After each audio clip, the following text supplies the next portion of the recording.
Hello there ladies and gentlemen, and welcome to another Kings of War tournament recap. This being my 4th tournament in total, 2nd with the beautiful orange goblins.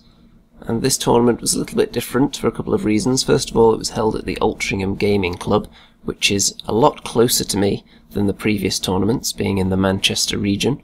And as usual, while I'm introducing the video, you can look through some wonderful images of me in all my orange splendour in the tournament hall.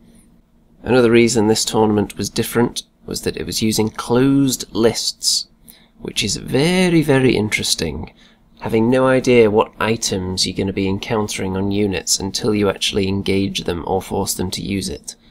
Puts a whole different spin on the game, and certain artifacts become much more valuable in my opinion, especially one that I like to take, that being the crystal pendant of Retribution, which explodes. If the enemy has no idea where it is, and they don't even know that you have it, that changes how they approach that unit, because once they know it's there, they're going to be selecting who to charge into that unit. So being able to keep that a secret is quite a nice bonus. This was a 3-game tournament, and there were no chess clocks. There was a bit of a break between each round, so it didn't matter hugely if anyone ran a little bit over time, as I'm very likely to do, especially still padding out the points in my army with a huge amount of artifacts, as I am. As far as taking pictures at this tournament, I took quite a lot of each game. I tried to take a picture of just an overall view of what was going on during each turn, and then a picture of any crucial or extremely comical dice roll. And let me tell you, there were quite a few of the latter in this tournament. Maybe the most bizarre dice rolling I've ever experienced in a competitive gameplay environment. So I'll show you some pictures of my army just laid out on the first table. You can ignore the fact there are some enemy troops in there because I probably took all the pictures during turn 1. So you can see immediately that my Fleabag riders have been cut into 2 units, and one of them is all the way over there on the right flank. I'll go through the specifics of this first scenario in a minute, but this is just for my list first of all. You can see I've got some spitters there as well. That's just my small unit of spitters with the war trombone next to them. The troll Bruiser makes it in there again, as usual, and he has Darklord's Onyx ring this time, so his regeneration is boosted to 4+ rather than 5+. Of course he is positioned next to the trolls, as you would expect. And my trolls this time were given Dwarven Ale, which gives them the headstrong special rule. So if they get wavered, then it's possible they'll just be able to shrug it off. Because as you may have heard me describe previously, I've found that one trouble I have with trolls compared to giants is that trolls do tend to get wavered quite a bit. And with giants, if you waver them in combat, they can still countercharge you, so it's not an issue for them. Don't like my trolls being wavered. They're the one unit I would like to be able to count on as being reliable, because of course regular goblins fail to charge 1 in 6 times. Giants and mincers have random attacks, so it's trolls that I would like to be the solid, reliable core of the army, which is why I'm painting some more. Also in the list you can see there is a Sharpsticks Horde there. They don't have any artifacts on them. Since I got some more models painted for this tournament, I was able to take out some of the artifacts that were inflating the army last time. You can see the Mincer behind them as well. And a couple of whizzes right there as well, one of them of course on Fleabag, one of them on foot. The one on a Fleabag, I gave him the Healing Charm. I'm not sure whether I would exactly recommend the Healing Charm for an army that has weak units like this, because putting wounds back on, let's say, some really tough to hurt dwarves is very different from putting wounds back onto goblins, because those wounds can easily be removed again. So probably not the best investment. The whiz on foot was given Bane, Chant and the Inspiring Talisman. I find it very handy to stick a little bit of Inspiring on that extra whiz, especially because, as we go on to the next picture, you can see on the left flank I have a Biggit who is mounted on a Fleabag as well. This guy was a king in the previous tournament, but I scaled him down a bit because I'm not desperate to fill the points so much because I've got more models done. So this is the guy that has the crystal pendant of Retribution, so he's going to be kamikazeing into the nearest available tough enemy unit, and they don't know he has it. So I'm hoping he's going to cause some chaos in this tournament. Next to him we've got another unit of Fleabag riders, just another troop, and just to the right of the Biggit we've got a regiment of Fleabag rider Sniffs, which are the Fleabags that have bows, They don't have any artifacts either. Testing them out for the first time in this tournament. You can see the two giants as well, one of them positioned slightly further back than the other one, and a horde of spitters as well, and they have Jar of the Four Winds, which is another handy one for a closed list tournament because it gives you an extra 12 inches to your range. So if the enemy think they're setting up just out of range of you, then you can give them a nasty surprise and start shooting at them earlier than they expect. Also, people might assume that because I don't have any shooting in range, I would forego turn 1 if they're an all-combat army, and let them go first and move into range, and then maybe they'll be surprised when I take turn 1, and I'm actually able to reach them. So it can throw off their game plan a bit as well. So that's my list. Obviously the likes of the giants and the Mincer can't take any artifacts on them. So, time to start talking about game 1, which was the invade scenario, which, as the name suggests, is attempting to get as many of your troops into the other player's half as possible. And as we change picture here, you can see that I was up against undead. You can see there's a mounted vampire and some cavalry there. And in the middle, you can see that there are quite a few allied ratmen units as well, which are quite a handy screen, I imagine, with some zombies there and some more undead cavalry. So a lot of cheap hordes in this army, and some hard-hitting stuff just behind. And the hard-hitting stuff is a lot more manoeuvrable than the hordes in this instance. So as far as the scenario goes, I'm thinking it's going to be quite tricky because those cheap hordes could possibly hold up my army, while all his faster, more manoeuvrable stuff manages to get into my half. You can see that very early in the game he's advanced a vampire right up there towards my lines, being careful to stay out of the charge arc of the troll Bruiser there. Very, very sneaky. And he's got quite an advance going on. He's pushing straight for that middle. Over on the left, the vampire and the cavalry are coming up as well. They may be in for a nasty shock though, because of course I've got my exploding Biggit right there. A couple of giants on that flank as well. So he's not going to be in for an easy ride there. Now the first thing I do in my turn is just immediately charge into these guys with my Fleabag riders. Because it's either I charge them or they charge me, pretty much. So I thought, I could get lucky. I'm just going to go in there, have a go at them, see if I can take them out in one go. It didn't work, but it was worth a try. And in the middle you can see my advance, how I positioned the War Trombone so it could shoot at his vampire there. The War Trombone being one of the few units that is manoeuvrable enough and can still dish out a lot of punishment after turning around. And the Wiz as well, who's staying quite close to those trolls, undoubtedly threw a lightning bolt at that vampire as well. The Mincer's positioning itself so that it's not going to get charged, because that would be really bad. And on the left, one of my giants is coming over into the middle where he feels he's going to be needed. The other giant is working her way over to the particularly powerful combo of the vampire and the cavalry on the left. A little bit of support over there. And you can see I immediately went for a double charge here, with the exploding Biggit into the cavalry and the Fleabag riders into the vampire. I'm not expecting to take them out, but I'm expecting to sufficiently weaken them so that next time I'll be able to start shooting at them.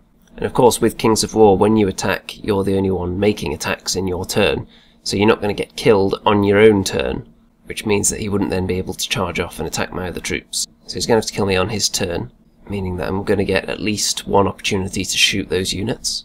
Hopefully they'll be sufficiently weakened as well, especially the cavalry when the Biggit explodes, rolling a really high number, I'm praying at this stage.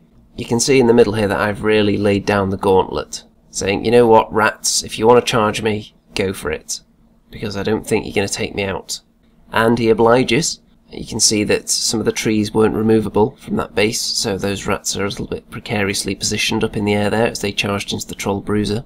And look at this, his vampire, which I couldn't take out previously, makes it into the War Trombone. So that's going to be bad news right there, as it is a war machine, so he's going to be getting a lot of attacks against it. And then look at that, of course my Fleabags are dead. Werewolves absolutely annihilate them.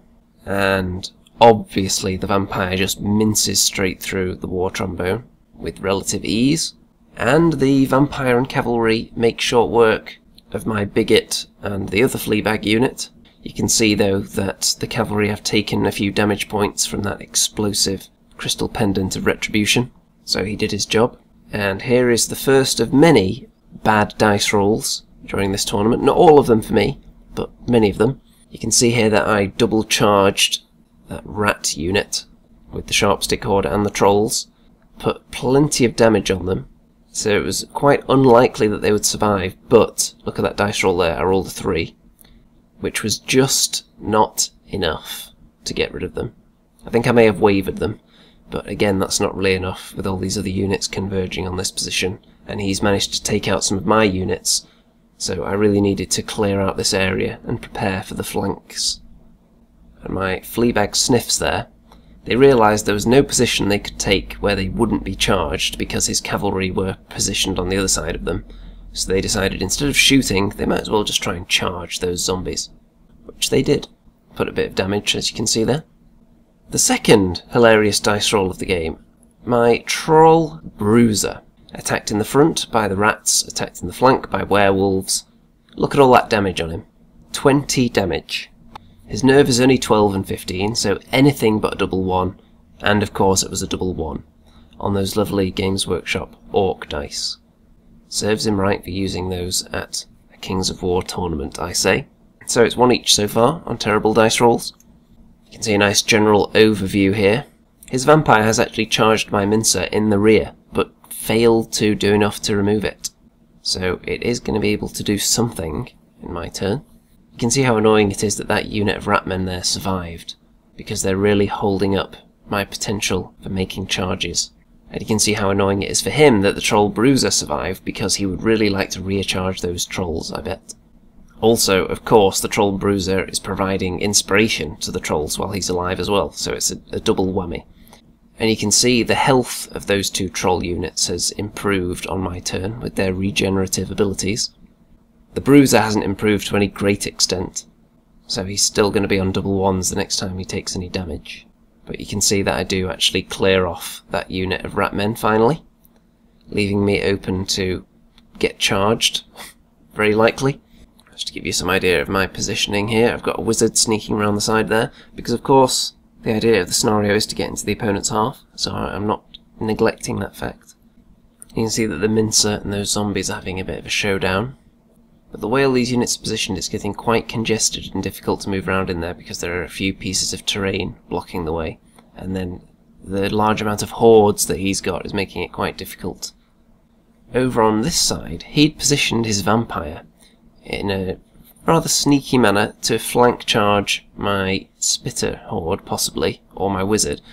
So I decided, you know what, I can't charge him with anything right now, but I can take advantage of the fact that giants are very tall and just plonk it straight in front of him so he can't actually see any of my units, so he's not going to be able to charge anyone next turn. So I think that was somewhat clever on my part there. In the middle you can see that the giant is going after that vampire in the bottom left there. But for some reason in this tournament my giants rolled quite terribly for most of their attacks. It didn't get many at all. I believe his vampire is about to charge into the rear of the Mincer at this point. You can see that his other units have charged already. There's a double charge on the Troll Bruiser again. So he's going to be gone, barring another ridiculous roll. And the Mincer is probably going to get annihilated. And yes, it does. You can see the vampire just ran straight over it, annihilated it, and the Troll Bruiser has also evaporated. He couldn't pull it off twice in a row. My small unit of Spitters have been combo charged as well, which isn't going to be very nice for them. You can see here that my Trolls butchered one of his units of rats and ran straight over. Unfortunately, they ran the perfect distance to put them in for a flank charge from his cavalry. How unfortunate. If I'd rolled a little bit lower, it would have been ideal. I needed them to move a little bit though, because I didn't want my Sharpsticks to be charged in the rear. And he's going to be able to attack those trolls and butcher them most likely. You can see here some manoeuvring going on. Now, over on the left flank, this was a really annoying moment in the game, because I unloaded some firepower, some serious firepower into his cavalry unit at the top of the screen there. And I did quite a bit of damage on them, and I rolled for their nerve, just failed to remove them, and then I realised that I had another unit that forgot to shoot them. Because my Flaggit, I'm not sure if I actually talked about him in the army list, I don't remember mentioning him. But anyway, he has the Diadem of Dragonkind, so I put him in range to use his breath attack on them. But then I just forgot to use it. So, wow. And with the additional damage, they would definitely have been dead. So, I don't think it would have turned the tide irreversibly, but it would have definitely helped. to remove an expensive unit like that. In the middle you can see that I'm getting flank charged a lot. The giant gets flank charged by zombies, the trolls get flank charged of course by the cavalry up there, and the spitters are going to get minced. And I paid the price for forgetting to fire at that cavalry unit because they make it into my spitter horde, and the vampire is probably going to kill the Flaggit while he's fumbling with his Diadem of Dragonkind that he forgot to use. You can see there that my giant does actually make short work of that central area, and I'm holding that quite nicely, although I'm kind of pinned in my own half, so I'm not going to be able to achieve my scenario objective there. You can see that on the left flank he annihilates my units there. The giant is all I've got left over there now, unfortunately. And a little battle of wizard versus some character of his there, a little rat, but I think they're just having a pillow fight and they don't really damage each other at all. In the middle my wounded giant comes up against werewolves and some of his other units, but this is all pretty academic at this point because he's going to win. He's got a lot of units in my half and I have very little in his half. Left flank, he wipes out everything. Giant gone. And the little wizard duel in the top right. Almost all I've got left, I think. Maybe that and a giant, all I had left on the table at the end there. So quite a resounding loss. You can't really blame the dice too much for that. We both had some bad rolls. We both had some good rolls. A couple of blunders from me. A couple of forgetful moments, like forgetting to use my breath attack after setting it up in the movement phase, which would have killed one of his units. Again, it wouldn't have decided the game, but it would have made it a lot closer. So not an ideal start, but with the way this tournament scoring goes, I would assume that after quite a heavy loss in the first round, I'd come up against someone maybe with not as powerful a list in round 2. That's always the wish. Game 2, I was up against the forces of nature in the dominate scenario. Of course, the objective there being to take the centre of the table. And very unfortunately, the sunlight through the windows made it quite difficult to take pictures of this game. Not ideal lighting conditions at all, unless you think it looks particularly atmospheric. So you can see he's got some forest chamblers, a big tree, various elemental units, and a couple of big monsters out on the flank. Slightly better lighting in some of these pictures now. You can pretty much tell what things are. For example, the birds are going to be air elementals flying around. He's got a couple of unicorns in the middle there as well, I think. And here's my setup. On one side, I'm using my Fleabag Rider troop as a bit of a shield. I've got my exploding Biggit at the front there as well, ready to get stuck in straight away. War Trombone sticking behind a little bit. And he's going to be caught out by my Spitter Horde with their additional 12-inch range, because he did very carefully position his giant monsters just outside of the range of them. So he's going to be in for a shock. On the other side, the giants paired up. I've got a big, hard-hitting centre right here with the giants, the trolls, and the troll bruiser, and the mincer, all together. So I'm fairly confident whatever that lot runs into, it's going to steamroll. And then all the way over on the right flank, I've got another unit of Fleabag Riders. You can see the terrain layout. Those trees in the middle are going to cause a little bit of trouble. There are some random pillars as well, which are around about the general region of the dominate zone. So that terrain is definitely going to come into play. We are going to want to contest that area. Normally, with the dominate scenario, I try to send slightly weaker units into the middle and then flank with the hard-hitting stuff and then come in and kind of a pincer movement on the centre. Different approach this time. I've gone for the slightly weaker stuff on the flanks and the big juicy stuff just steamrolling right down the middle. So we'll see how that works out. You can see immediately that I'm hiding some of my units behind that building, including my exploding Biggit, so they're not going to get charged, hopefully. And he's advanced up as well. He's also taking into account the terrain there. He's positioned certain units so they can't be charged. Only the units he doesn't mind being charged are being left out in the open, presumably. And my whole battle line is just marching up in a big straight line towards the central area there. And you can see I've intentionally put the giants around that terrain piece, because of course they have the Strider rules, so they're not going to be at all concerned by terrain. And I'm using my small unit of Fleabag Riders there just to threaten his flank and make him actually think about it and not just position everything coming straight for me. He's got to guard against them with more expensive units than I'm sending his way. He doesn't want to just cheaply expose his flank to them, because they are a threat, but you can't pay too much attention to them. They kind of lay down the gauntlet to him here, as if to say, you better take evasive action or I'm going to charge you. He manages to get a charge in on my Fleabags there on the left, and he wavers them immediately, right off the bat. Did 3 damage by the looks of it, so a decent roll to waver them first time. But any time these guys get hit, if they're not uninspiring, I expect them to die, so being wavered isn't too bad. You can see my exploding Biggit working his way around the outside of that building to some of the juicier targets on the flank. Some of those big monsters in the corner. And in the middle there you can see that the giants have dipped their toes into the terrain, because again they're not concerned by it at all. And also, because they're inside the terrain, they can now see through it, so they're going to be able to charge over it. Now, I think I did a bit of damage to those units with shooting those forest chamblers, but I think his unicorns were healing them. I'm pretty sure that's how it works. I'm not overly familiar with the forces of nature. If they weren't doing the healing, then someone else was. And you can see that one of his big monsters has come in from the flank, and the other one is still kind of standing guard against my Biggit, which he doesn't know is explosive at this point. And he's charged his air elementals into my trolls, which probably isn't going to end that well for him, you would imagine. Trolls are pretty beastly. And yep, as you can see, the trolls munch them for dinner. Also with a bit of assistance from one of my giants in the flank. The other giant charged into those shamblers, and the troll Bruiser charged up and kind of crisscrossing the charges, so I had to be careful what order they were moving in. Couldn't get rid of either of those units though, yet. And my Fleabag riders have been wavered again, even though they're on 10 damage now. So they're lasting way longer than I anticipated and holding up that golem unit. Now my Fleabag riders here are just being annoying and obnoxious. They're just circling round his big tree, staying out of its charge arc, but also threatening other people with their own obscenely high charge distance. So if he doesn't actually do something about them, they can go off and charge someone else next turn. So they're being really annoying, and I think this is the best use for these little Fleabag units. So they're incredibly mobile with that 10-inch move, and nimble.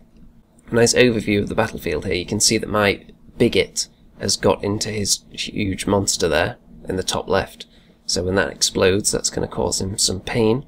In the middle, my giant and my Mincer that aren't engaged with anybody, they're looking a little bit stuck, just because of the way the units all moved as the fighting commenced in that area. But of course it's always good to have units in reserve. And as far as being in the centre, I think I'm doing alright on that count at this stage. I've got some quite expensive units in there. A lot of his stuff is kind of held up round the edges. You can see there that his big beastie did kill my Biggit, and it exploded on him and put some damage on him. Didn't roll particularly high with the exploding crystal, but I never really do. I think that's going to be one of the things that comes out of my list when I've got more models ready. You can see there that one of his forest shambler units has gone. That's because I finished it off with my giant there. And my other units have just turned round to face incoming threats from various directions. You can see that his flying beast didn't want to get charged by my units, so it took off and it flew over his own units into the middle of the battle there. And yes, his golems finally finish off my Fleabags. And they've turned round to face the trolls, who you would imagine might charge them, but then they would be coming out of the dominate zone then, which is risky. Bit of a cinematic shot for you here, a bit lower down. You can see all the fighting going on, including my Sharpsticks Horde going into his big gigantic tree. And you can see that his unicorn charges into my Fleabags. They left themselves a little bit open to it. I wasn't at all convinced that he was going to charge his unicorn into them. So maybe I'll learn that for next time. Unicorns are braver than you would think. Speaking of unexpected bravery, my Spitter Regiment charge into his big beastie there. Yeah, I don't think that's going to go well. Now, I don't think I intentionally captured a picture of a pair of hands here, but this is just an image of his big monster taking out my Spitters. And you can see that my Troll Bruiser has disappeared, and his Forest Shamblers don't seem to be wounded at all because they're continually being healed. So it's quite congested in the middle there. It's going to be difficult to bring all my forces to bear against any particular target. Here we have a horrendous dice roll. I charged the Mincer and the Fleabag Sniffs into the flanks of his golems. You can see there that I've done 14 damage to them, and then proceeded to roll double ones, which is really, really bad, because that means they're going to be able to then charge some of my other units that it's looking directly at, which is how it left itself open to the double flank charge in the first place. It's not even wavered, just bad news all round. I can't reposition any of the units, so that stroke of bad luck is going to cost me big time here, especially because, as you can see, it just moves straight in and starts mopping up my characters, which is really, really bad news. At this point I'm sending my giants into his other Shambler's unit there, with the trolls coming in for backup. And we've got another terrible dice roll here, because the giants combined put in quite a lot of damage on that unit there. I can't see what the second dice is there, but one of them's a 6, so it's a decent amount of damage. But I roll a 3. But it's not always double ones, sometimes it's a 1 and a 2.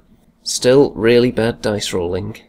And here's the final image of the battlefield, the dominate zone.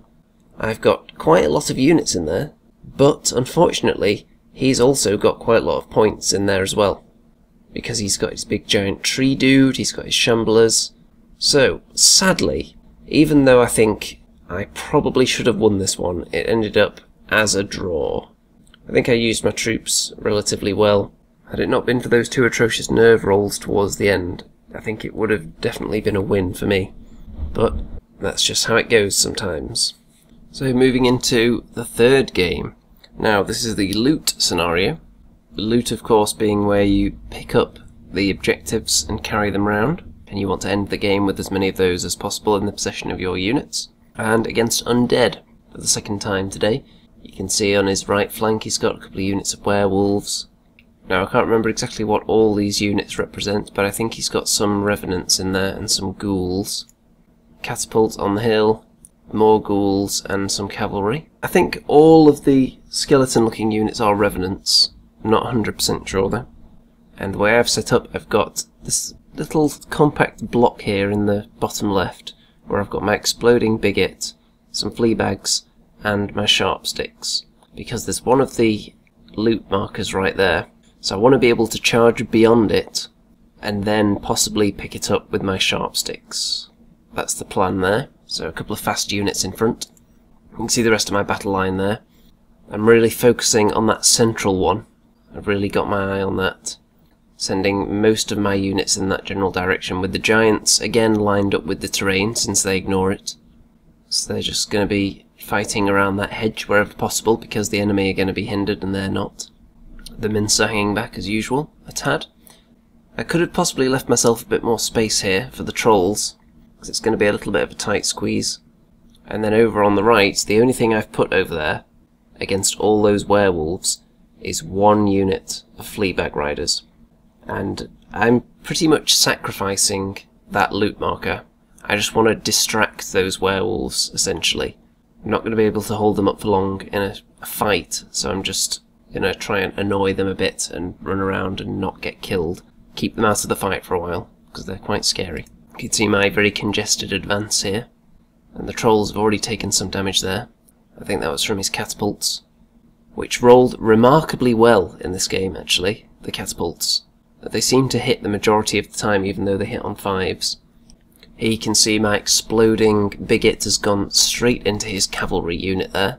Little does he know that it's a kamikaze mission, and you'll find out exactly how little he knows that in a minute with one of his tactical moves that he definitely wouldn't have made if he knew I had that artifact. His werewolves are right up there, not wasting any time, chasing my Fleabags around the back. So I've got a bit of a dilemma now. Do I run away and then allow some of my other units to be charged by the werewolves, or do I just turn round and take it? Now, had anyone any idea that this character was carrying the crystal pendant of Retribution? Would they then double charge him with 1 expensive unit and another unit? I would say probably not, but of course closed lists, so he had no idea. So this overkill could come back and bite him. But no. The explosion does very little damage at all. Maybe just a couple of points of damage, due to terrible rolling. So If you thought my dice rolling was quite bad so far in the tournament, this game, it's like Lady Luck decided she was going to spit into my cornflakes. As evidenced right here by the giants rolling 1s for their number of attacks. Both of them at the same time. Wah, wah, wah. And you can just tell it's going to be one of those games, and my opponent was finding it quite comical as well. We were having a bit of a laugh about my dice rolling as the game progressed, because it got worse and worse as it went on, and you'll see how shortly. I think my trolls may have eaten one of his units there. If not, then they've just positioned themselves in the flank. And over on the right, you can see that I accepted the fate of the Fleabags. They're going to get killed, so I might as well try and take a werewolf or 2 down with me. They're going to be killed, so they might as well just sit there and allow the rest of my army to stay out of harm's way for a bit longer. Now, here are his catapults. You saw in a previous image that my giants hadn't taken that much damage, but get a load of this. 2 catapult hits directly on the giant. I believe they were both on the giant on the left, and they just cause massive amounts of damage. Oh dear, oh dear. This is definitely turning rather sour. Oh, and what's that? Another poor dice roll. The trolls into his ghouls. Look at all that damage inflicted on them. But rolled a 3 for the nerve. So again, it doesn't have to be double 1 for it to be terrible.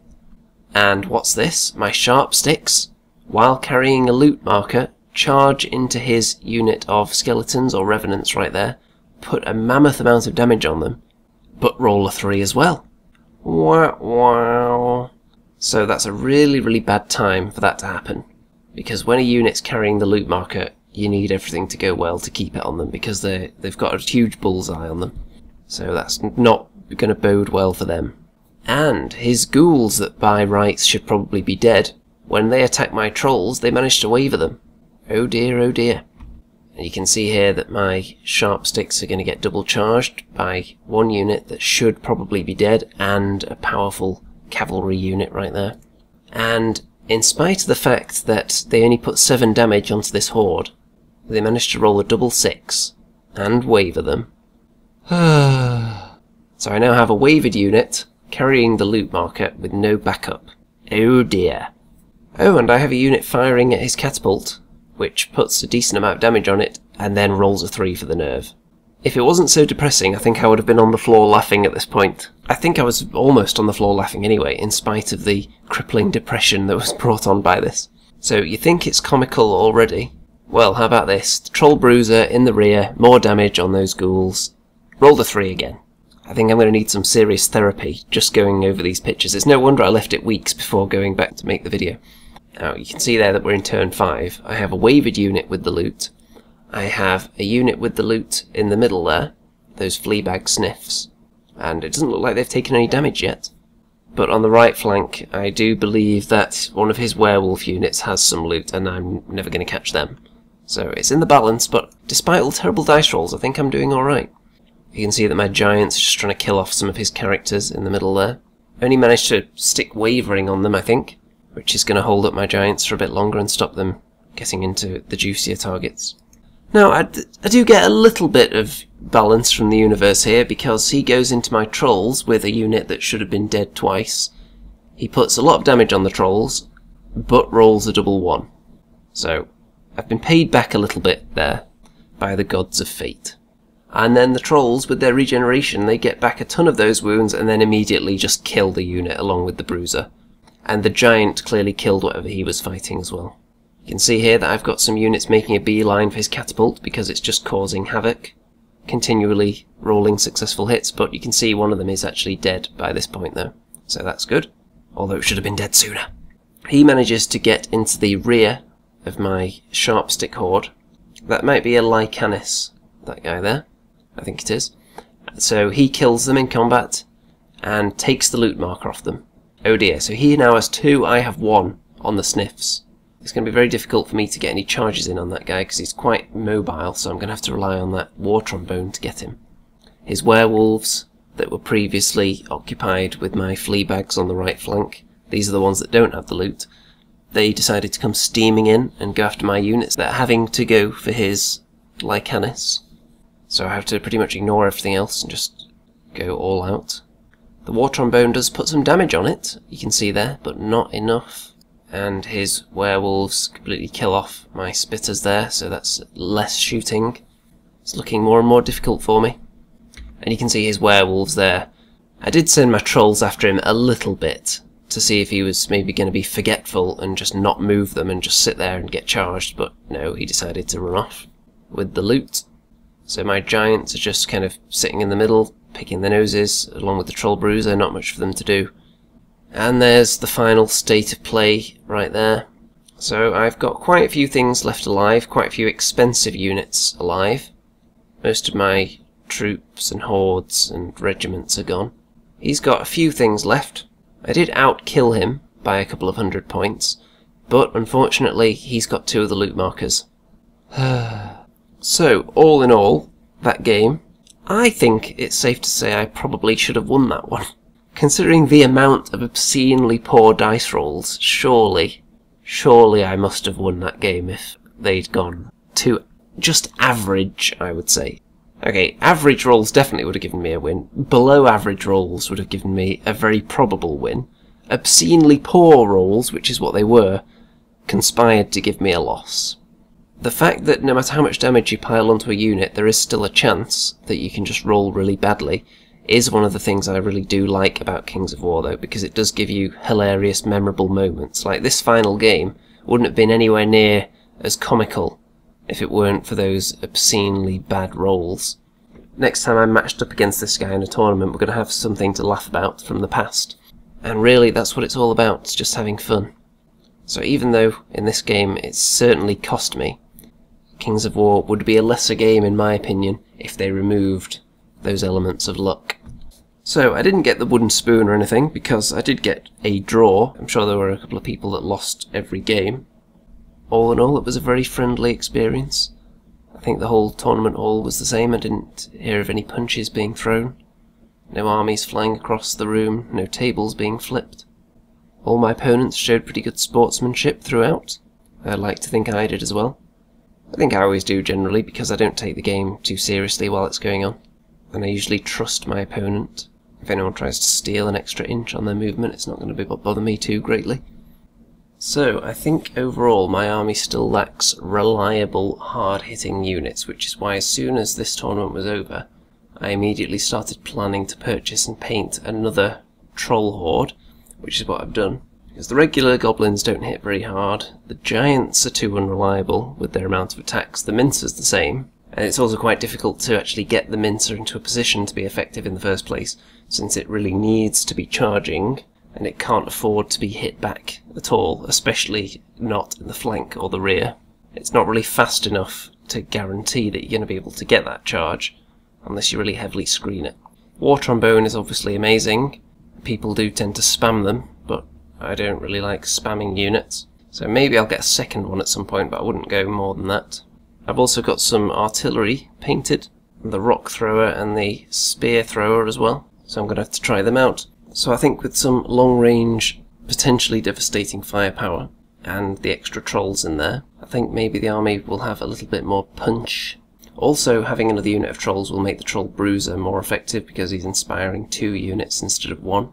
And with all these extra units, I'm probably going to drop the small unit of spitters, and then drop quite a few artifacts as well. I don't know if there's ever going to be a place for the exploding character on Fleabag when I've got all the models I want, because it is so many points, and I always roll so badly for the explosion. And also, people will have seen these videos, so they'll know when they see that character lining up that there's a good chance it has that if it's a closed list. And if it's open list, they'll just know he has it and avoid him, regardless. So it's difficult to get your points worth when you have my dice rolling out of something like that. I do like the 2 giants, and they're incredibly cool, but at some point there will come a time where I'll have to decide whether I should scale it back to 1 if I continue to roll badly with them as well. Because it's all very well just thinking, well, it's going to average out eventually, I can't just roll badly every time. I'm not actually cursed, I don't believe in any of that nonsense. But if it keeps happening, eventually you have to make a choice. So we shall see. I may actually be cursed when it comes to nerve rolls, although as you saw in this video I did have a few in my favour. I just had an obscene amount that went against me, especially in the 3rd game. What was it, like 6 of them? where I only required 4 or more on 2 dice and couldn't do it. Oh dear, oh dear. Well, at least I got to look damn good at the tournament, with my stylish hair and my all-orange attire and sunglasses, and it was a good time as always. Nice, friendly, jovial atmosphere, and I'm hoping to attend another Kings of War tournament or 2 very, very soon. Unless I'm the victim of even worse nerve-rolling in that tournament, and just throw myself off the nearest bridge, then you can look forward to seeing a video recap of those tournaments as well. So for now, I will say ta-ta, ladies and gentlemen, and I will see you soon.